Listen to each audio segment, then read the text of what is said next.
Tonton video ini sampai selesai agar Anda tidak gagal paham.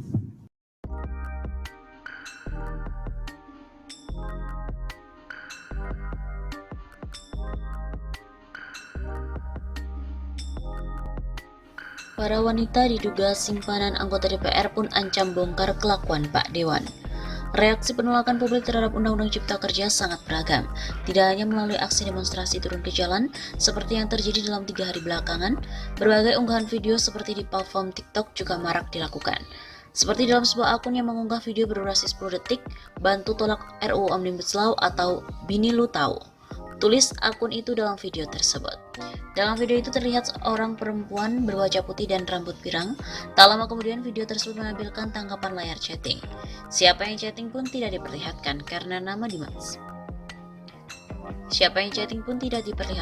disamarkan. Namun diduga adalah perempuan yang mengaku dirinya sebagai simpanan.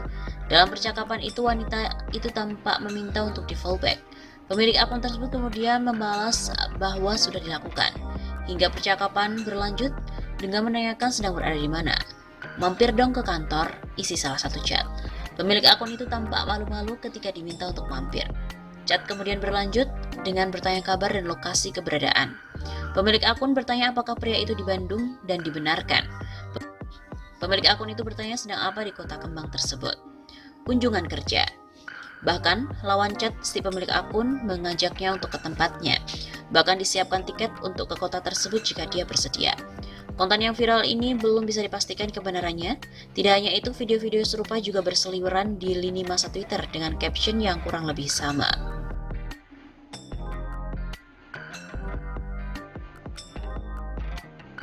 Heboh, mbak-mbak tolak Omnibus Law, Bapak DPR masih ingat saya? Mau saya kasih tahu istri Anda. Seorang wanita menggegerkan publik karena unggahan TikToknya menolak Omnibus Law dengan mengancam seorang oknum anggota DPR yang diduga pernah berhubungan dengannya. Wanita itu mengancam akan melaporkan tingkah oknum DPR ini kepada istrinya. Unggahan itu menimbulkan kehebohan publik bahkan sampai viral di TikTok dan juga Twitter. Dalam unggahan yang ia unggah, wanita itu menuliskan sebuah kalimat yang ditujukan kepada DPR yang diduga pernah berhubungan dengannya. Hai Bapak DPR yang terhormat, masih ingat dengan saya? Tulis perempuan itu lewat videonya sambil menunjukkan potret dirinya.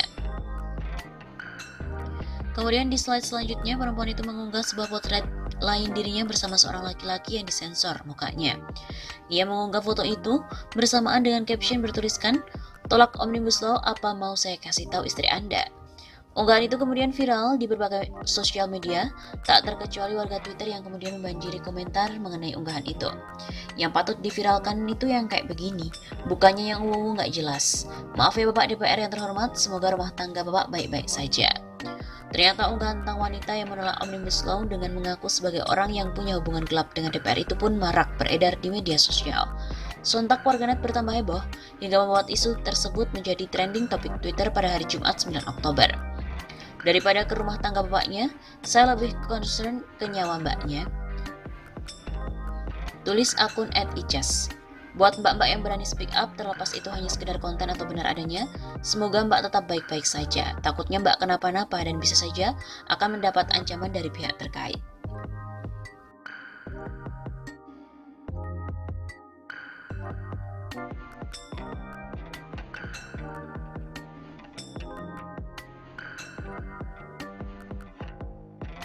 Dan penganggaran terkait pandemi COVID-19 serta penanganan terhadap krisis ekonomi.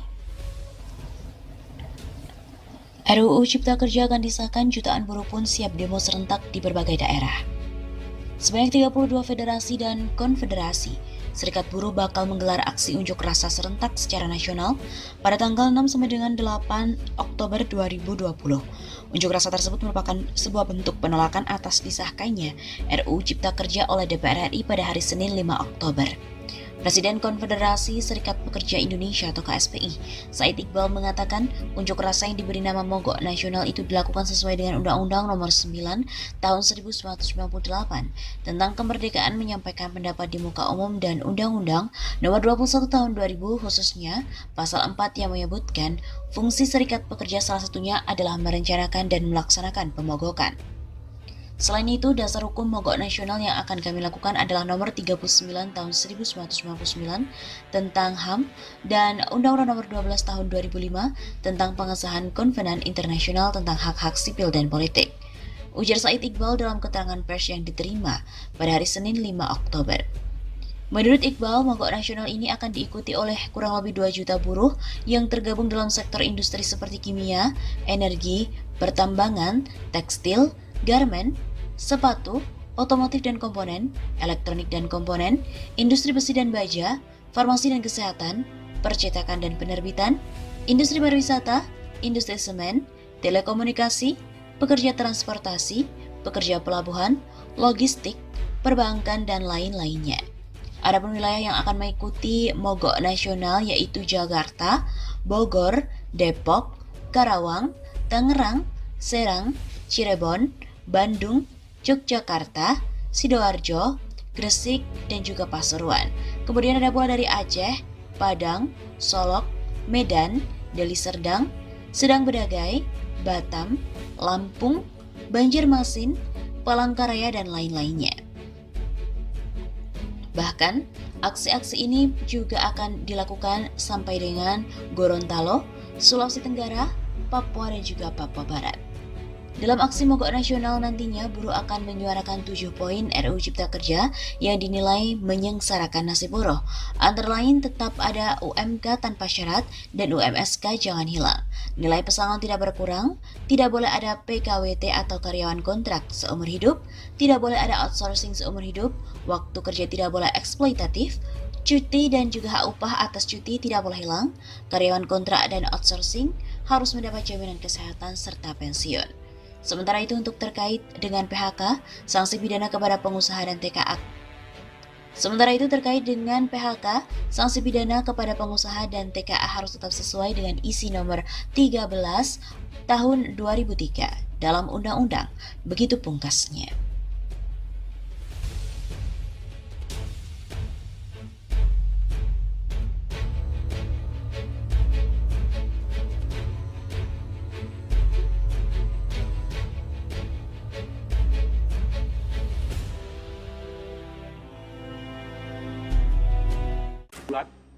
Satu, menerima dengan catatan fraksi PAN, 2, menyatakan menolak. Sehingga berdasarkan mekanisme tata tertib pasal 312 dan 313 mengacu kepada pasal 164 yang disampaikan tadi, maka pimpinan dapat mengambil berdasarkan pandangan-pandangan fraksi di dalam forum rapat paripurna. Cocok. Bisa disepakati? Sepakat Ketua. Baik, terima kasih Bapak Ibu yang kami hormati. Pak Ketua. Berkenaan dengan hal-hal yang telah kita sepakati Interupsi Pak Ketua. Pak Ketua. Interupsi. Sebentar Pak Beni. Ini Pak. Saya tadi sudah berikan kepada fraksi Demokrat. Enggak, ini sebelum dilanjutkan Pak Ketua. Nanti Pak Beni setelah. Tolong Pak Ketua, sebelum dilanjutkan kami dikasih kesempatan. Saya sudah berikan kesempatan Pak Beni. Tolong Pak Ketua. Nanti Pak Beni. Saya sudah beri kesempatan. Sudah. Ketua tadi sudah ambil keputusan. Ya. Setelah itu nanti pemerintah. Kami ingin menyampaikan. Makanya nanti setelah pandangan dari pemerintah, saya berikan tunggu kesempatan Pak Ketua. Sebelum pemerintah dikasih tidak, kesempatan. saya mengatur Tidak, kami posisi. dulu. Tidak, Kami dulu. Kami persilakan Kami kepada dulu. pemerintah. Tolong Pak Ketua. Pak Beni. Baca pasal ini. Baca ini. Saya baca. Pak Baca Beni ini. pakai yang lama itu. Pak Ketua. Ada ini tatip. Pak Beni, saya minta Anda nanti bisa dikeluarkan dari ruang paripurna. Ketua. Kalau Anda tidak mengikuti aturan mekanisme. Sudah. Dengar dong. Dengarkan ini. Saya Minta interupsi Anda nanti setelah. Saya interupsi. Tidak, saya ngatur di dalam rapat. Tolong saya diinterupsi. Baik, Bapak Ibu Tolong, sekalian. Pak Ketua. Pak Ketua. Interupsi akan kita terima setelah pandangan dari pemerintah. Pak Ketua, sebelum pemerintah yang sangat saya banggakan dan hormati, toh kami dikasih kesempatan. Saya sudah 1 menit. Tidak, 1 Pak menit. Beni. Saya ngatur dalam kesempatan. 1 menit. Tidak. 1 menit. Silakan kepada pemerintah untuk menyampaikan pandangan. Nanti setelah pemerintah baru. Kalau demikian maka kami fraksi Demokrat menyatakan walk out dan tidak bertanggung jawab.